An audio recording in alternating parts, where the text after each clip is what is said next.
In a village painted gold by the African sun, where laughter echoed between thatched roof huts and the scent of baobab blossoms filled the air, lived a boy named Kofi.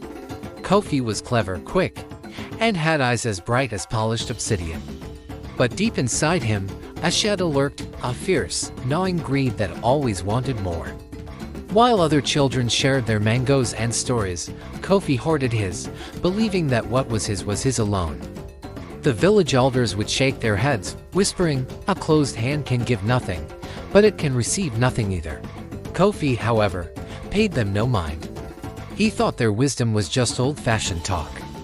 One sweltering afternoon, while chasing a mischievous monkey through the dense forest, Kofi stumbled into a clearing he had never seen before. In the center stood a colossal marula tree, its branches so wide they seemed to hold up the sky. From its bark, shimmering figures began to emerge, their forms like heat haze rising from the earth. These were the ancestors, the ancient guardians of his people. Their voices were like the rustle of 1,000 leaves, speaking as one. "Kofi," they whispered, their words echoing not in his ears, but in his very soul. "We have watched you. Your spirit is bright, but your heart is small. We will give you gifts to test your worth." Suddenly, at Kofi's feet, a small, intricately woven basket appeared. Kofi peered inside. It was filled to the brim with the most delicious, sun-ripened yams he had ever seen. The ancestors' voices faded, leaving a final message on the wind: "This is the basket of endless harvest. As long as you leave one yam inside, it will never be empty." Kofi's heart hammered with excitement. He grabbed the basket and ran back to the village, his mind racing. He could eat yams forever. He would be the richest boy in the village. His friend, a girl named Emma with a smile as wide as the river, saw him coming. "Kofi, what's that?" she asked, her eyes wide with wonder. "Did you find yams? My family has so little for dinner tonight. Could you spare just one?" Kofi clutched the basket tighter. "No," he snapped. "These are mine. Find your own." He watched Emma's smile falter and her shoulders droop as she walked away, but the thrill of his new possession quickly overshadowed any guilt. That night, Kofi feasted. He ate roasted yams, boiled yams, and mashed yams until he could barely move. He made sure to leave one tiny yam at the bottom, and just as the ancestors promised, the basket was full again by morning. The next day, an elder approached him. "Kofi, my boy," he said, his voice raspy. "The rains have been late, and my farm is dry. My grandchildren are hungry.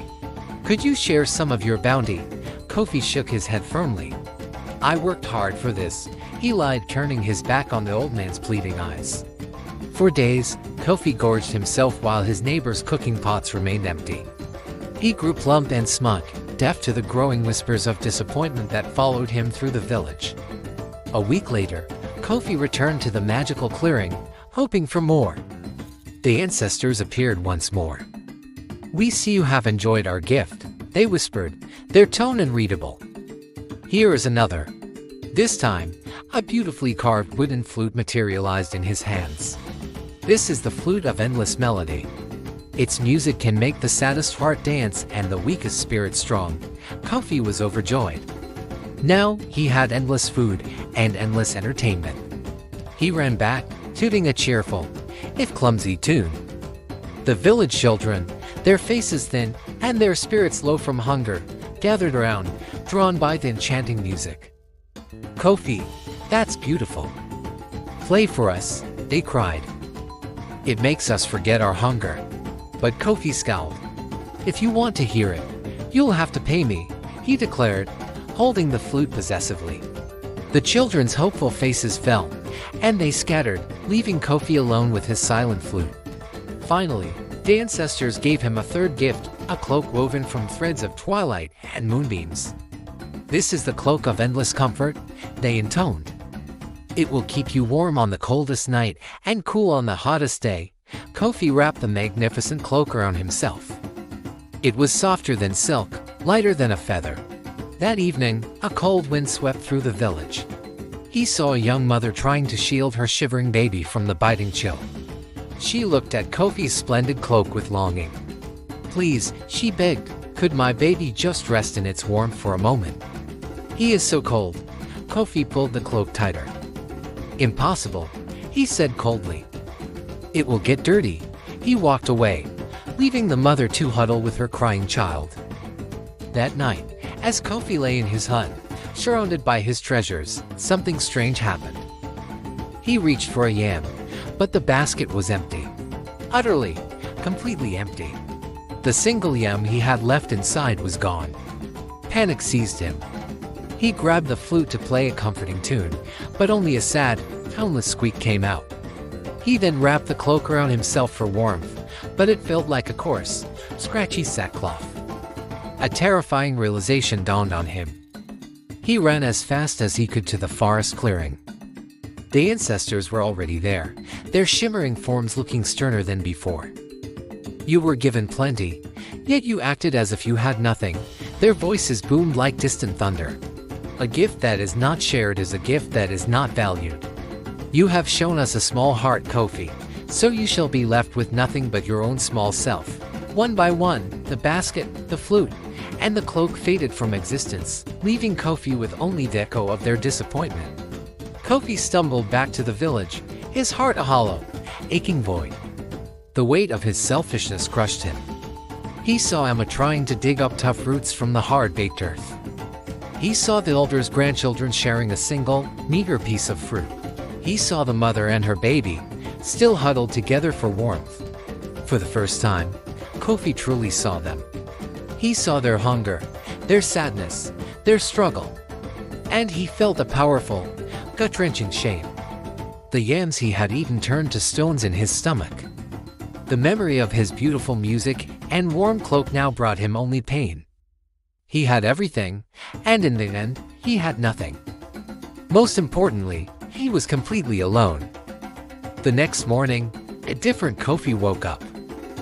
The shadow of greed in his heart had been replaced by a small, flickering light of remorse. He went to the elder's dry farm, picked up a hoe, and began to work the soil with his own two hands. His palms blistered, and sweat poured down his face, but he didn't stop.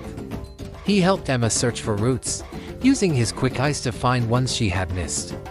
He gathered firewood for the young mother so she could build a bigger fire to warm her child. He didn't have magical gifts to offer, only his time, his energy, and his newfound desire to help. Slowly, tentatively, the villagers began to respond. Emma shared her water with him. The elder taught him ancient farming songs. The young mother offered him a smile.